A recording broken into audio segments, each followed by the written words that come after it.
আপনারা দেখছেন মিটাস কিচেন। মিটাস কিচেনে সবাইকে ওয়েলকাম।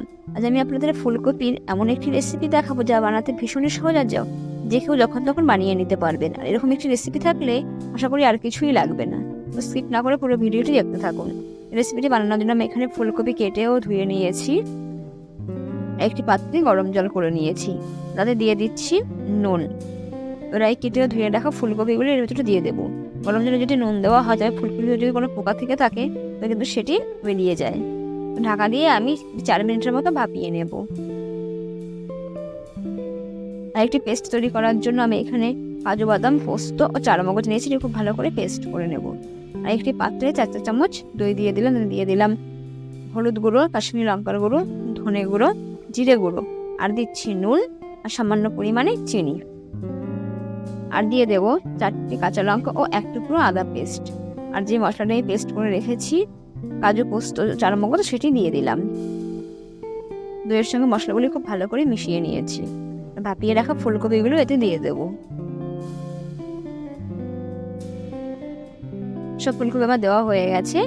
মশলার সঙ্গে খুব ভালো করে এটা ম্যারিনেট করে নেব। তো খুব ভালো করে মশলার সঙ্গে ফুলকপিটা আমার মিশিয়ে নেওয়া হয়ে গেছে। এবার এটি কিছুক্ষণের জন্য ঢেকে রেখে দেব।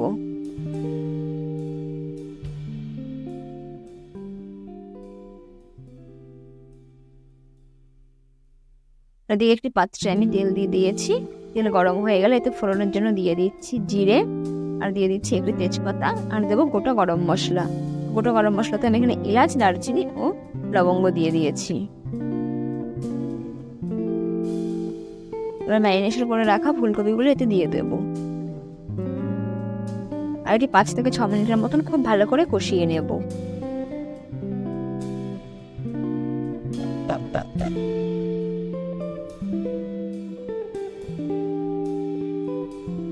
তো 5 থেকে 6 মিনিট আমি এটি খুব ভালো করে কষিয়ে নিয়েছি। এবার দিয়ে দেবো জল। আর এখানে অবশ্যই গরম জল ব্যবহার করতে হবে।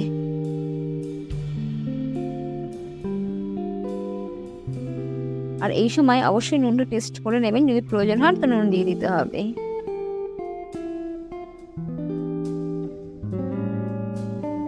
এবার আমি এটি ঢাকা দিয়ে রেখে দেবো 8 থেকে 9 মিনিটের জন্য।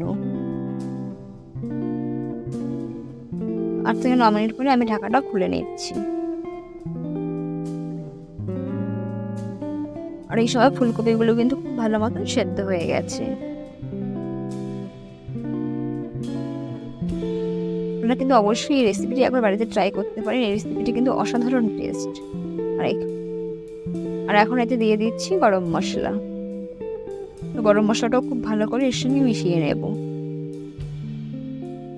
আর নামানোর আগে দিয়ে দিচ্ছি ঘি দিয়ে এটি মিশিয়ে নিলে কিন্তু এই রেসিপিটি তৈরি হয়ে যাবে। তৈরি হয়ে গেছে আমার ফুলকপির রেসিপি। এবার আমি এটি নামিয়ে নেব বা সার্ভ করে নেব। তো রেসিপিটি কেমন লাগলো তো সেটি অবশ্যই আমায় কমেন্ট করে জানাতে পারেন। আর আমার চ্যানেলটি সাবস্ক্রাইব করবেন ও পাশে থাকা বেল আইকনে ক্লিক করে দেবেন। সবাই ভালো থাকবেন, সুস্থ থাকবেন। ধন্যবাদ। দেখা হচ্ছে পরবর্তী কোনো নতুন রেসিপিতে।